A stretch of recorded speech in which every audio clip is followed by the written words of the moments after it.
Assalamualaikum warahmatullahi wabarakatuh. Perkenalkan, nama saya Tri Intan Putri Mayasari dari Program Studi Komunikasi Penyiaran Islam IAIN Kediri.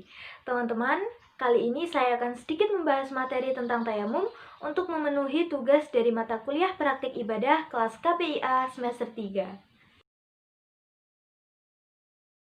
Yang pertama adalah pengertian tayamum. Tayamum secara bahasa berasal dari bahasa Arab yamama yang memiliki arti sama dengan khos, yaitu menyengaja, berniat, dan berkehendak. Sedangkan secara istilah, tayamum yaitu bersuci dengan tanah untuk menghilangkan hadas kecil sebagai pengganti wudhu dan mandi wajib. Selanjutnya adalah sebab-sebab tayamum. Tayamum boleh dilakukan karena memang ada sebab-sebabnya, antara lain sedang dalam perjalanan jauh, karena sakit dan tidak boleh terkena air, jumlah air terlalu sedikit sehingga tidak mencukupi, dan air ada namun hanya cukup untuk minum. Kemudian ketika mencari sumber air namun tidak menemukannya. Lalu ketika ada sumber air namun sumber itu mengandung kemudorotan. Kemudian pada sumber air yang memiliki bahaya, dan ketika mencari air namun waktunya tidak cukup sehingga waktu sholat habis hanya untuk mencari air itu, maka karena sebab-sebab tadi, tayamum boleh dilakukan. Yang ketiga adalah syarat-syarat tayamum. Yang pertama, telah memasuki waktu sholat. Yang kedua, menggunakan tanah berdebu yang bersih dari najis dan kotoran, serta telah memenuhi alasan atau sebab melakukan tayamum. Yang ketiga, telah berupaya dan berusaha mencari air namun tidak mendapatkannya. Dan yang keempat, membersihkan najis yang melekat pada tubuh. Selanjutnya rukun tayamum. Yang pertama niat, yang kedua menyapu muka dengan tanah, yang ketiga menyapu kedua tangan dengan tanah sampai siku, dan yang terakhir tertib atau berurutan. Selanjutnya adalah tata cara tayamum. Untuk melakukan tayamum, kita perlu media, tanah, atau debu sebagai alat untuk melakukan tayamum. Nah, sebagai contohnya, kita bisa menggunakan tembok ini sebagai media untuk bertayamum, namun debu yang ada di tembok ini harus debu yang bersih dari kotoran dan najis.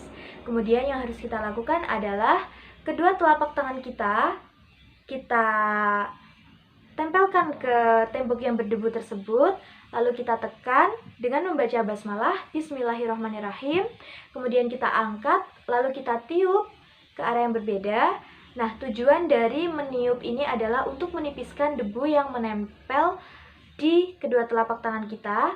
Kemudian kalau sudah, kita usapkan rata ke muka atau ke wajah kita dengan membaca niat tayamum. Nawaitu tayamuma listibahati sholati fardholillahi ta'ala. Namun ketika praktiknya nanti kita bisa membacanya dalam hati.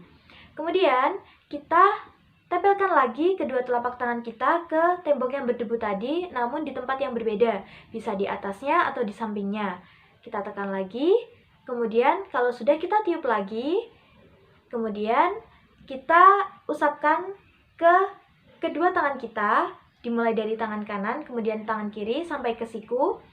Caranya adalah dimulai dari tangan kiri, mengusap tangan kanan terlebih dahulu. Caranya, tangan kiri jempol kita simpan, kita mulai dari punggung tangan kanan seperti ini, lalu kita usapkan rata sampai siku, kemudian kita putar sampai jempol tadi bertemu dengan jempol tangan kanan. Kemudian ganti tangan kiri, kita mulai dari punggungnya, kita putar sampai siku, seperti ini. Selesai. Setelah bertayamum, kita juga dianjurkan untuk membaca doa. Doanya sama seperti doa setelah wudhu. Bismillahirrahmanirrahim. Asyhadu alla ilaha illallah wahdahu la syarikalah wa asyhadu anna Muhammadan abduhu wa rasuluh. Allahumma ja'alni minat tawabina wa ja'alni minal mutatahhirin wa ja'alni min ibadikas sholihin. Amin. Amin. Amin ya rabbal alamin.